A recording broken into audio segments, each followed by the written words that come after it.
فعلا أيها الإخوة، الشعب العربي شعب واحد، والجيش العربي جيش واحد، ولن يفرق بيننا الاستعمار أو أعوان الاستعمار. Pause. June 1967. The Arab-Israeli conflict.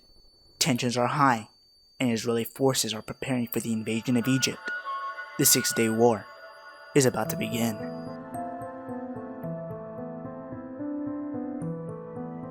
This political tension and national rivalry started with the creation of the Israeli state in May of 1948. Born in the hands of violent conflict, Israel learned to prosper and survive through war. Since 1948, Israel and its surrounding Arab nations were constantly opposing each other. And in 1967, this resentment, the act of mobilization, the crisis at hand, and the escalation of aggression on both sides ultimately created a chain of events that made the Six-Day War impossible to prevent. Due to being outnumbered and outgunned and on the brink of war, Israel saw its only hope would be to strike first, and this is exactly what they did. On June 5th, 1967, Israel launches a preemptive strike against Egyptian forces. The Arab-Israeli conflict was comprised of many wars and disagreements. Since 1948, politics in the Middle East were hectic, and many of these Arabic nations saw Israel as a threat. In response, Israel feared the worst, not only for its existence, but also the lives and cultures of their civilians. Due to the chaos that was forming around them, many Jews believed they would become annihilated and feared another Holocaust. A few years after the Israeli War of Independence on May 15, 1948, Israel invaded Egypt, and with the help of some Western powers in the form of French and British forces joining the invasion in 1956. The invasion in part was due to the blocking of the Suez Canal and Straits of Tiran by Egypt. This aggression would become a staple of Israel throughout the Arab-Israeli conflict.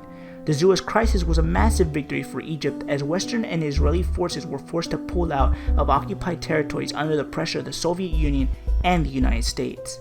With this victory came an Arab following and rallying against the West and Israel.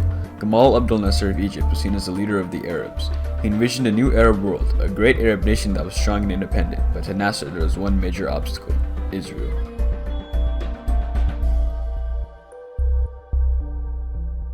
After the War of 1948, conflict between Israel and Egypt became a norm. With unresolved tensions and after the Suez Crisis, Egypt and Israel began to mobilize once more in 1967. In just 6 short days, Nasser would lose his dream, his army, and his prestige. In early May of that year, Egypt received false news of an Israeli buildup on the Jordanian border, and in a show of force, Egyptian troops swept across the Sinai Peninsula to meet Israel forces at the Israeli border. Within a month, Israel launched an attack on the Egyptian forces. On June 5th, sounds of guns, tanks, planes, and artillery rang across the Sinai Desert. The conflict that lasted 6 days would change the way the world would see Israel and began the downfall of Nasser's regime, as well as the downfall of the Arabic prestige and unity against the Western worlds in Israel. On June 5th of 1967, the first day of the war, the preemptive strike that Israel launched almost completely destroyed the Egyptian air forces, rendering it useless within the hours Israel had air superiority. With no Egyptian air force, many will argue that this massively successful strike won the war in the first 6 hours. This is due to the fact that without an Egyptian air force, Israel could use the combined power of its tanks and planes, ultimately running over the Egyptian forces, leading to an easier fight against the weaker Arab nations such as Jordan. At this time, Jordan, Syria, and Iraq began their offensive on Israel. By early afternoon of day 1, Israeli forces reached a choke point at the Jordan Pass as they were moving to El Arish. With lightning speed, the Israeli forces punched through the Jordan defenses. Although suffering many casualties, they continued pushing through Sinai. In the midst of the battle for Sinai, Jordanian mortar fire began to target the Israeli half of Jerusalem, and false news was being spread that Egyptian forces were defeating Israeli forces in the Sinai. On the second day, the battle for Jerusalem had begun, and as Israeli forces were being pulled from the Sinai front and relocated to Jerusalem, Jordanian troops were being forced to pull out of Jerusalem by Egyptian high command. That night, Israel launched a ground offensive on Jerusalem. Due to this, the Jordanian defenses ultimately collapsed. Israel also pushed deep into the Sinai Peninsula as Egyptian forces were beginning to retreat, and Israeli soldiers began to march into the Gaza Strip. In the early hours of the third day, Jerusalem's Jordanian defenders were all gone, which left both it and Sinai under Israeli occupation. The taking of the holy city would prove to be a massive boost of morale for the Israeli forces, as they were seen to be praying after the battle. In their view, they had liberated one of Judaism's most holy sites. After the victory at Jerusalem, Israeli troops began to push into the West Bank and advance deeper into the Suez Canal. By the fourth day, Israel defeated both Jordan and Egypt. And on the 5th, Israeli troops pushed into Syria. Within hours, the Syrian military was decimated. Once the Golan Heights and surrounding areas fell, a ceasefire was agreed upon and the war ended, with Israel claiming the Gaza Strip, West Bank, Golan Heights, and the Sinai Peninsula.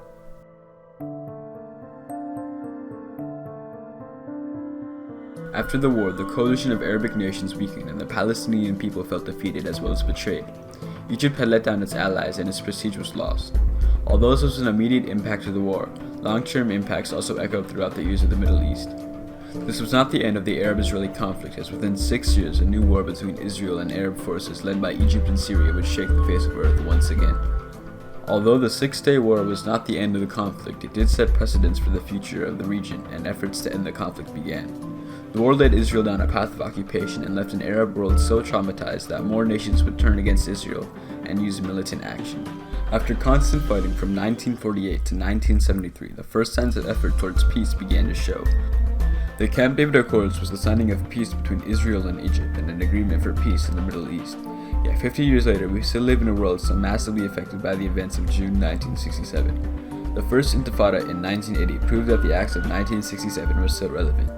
During the Intifada, riots broke out across the streets of Israel while Palestinians boycotted Israeli institutions and attacked Israelis. The First Intifada led to peace talks between Israel and the state of Palestine. Talks such as the Oslo Accords and Clinton talks had seemed to advance to peace, but they ultimately did not lead anywhere. Soon after the failed talks, the Second Intifada had begun in 2000. This time it was more violent and over 3,000 Palestinians were killed as well as more than 1,000 Israelis. From this point, the conflict between Israel and Palestine would become worse. In 2000, Israel built walls along the West Bank to separate itself from Palestinian aggression. Both sides in the conflict repeatedly failed at achieving peace, as neither side wants to hear the other out. Both Palestine and Israel have the right to exist. The problem is, can they coexist within that right, within the right to understand each other's historical narrative? Between both nations, conflict is evident, but compromise can also be seen right over the horizon. In order for compromise to be made, Israel must respect Palestine and understand the struggle of the Palestinian people, and Palestine must show Israel that they understand Israel's plea for peace.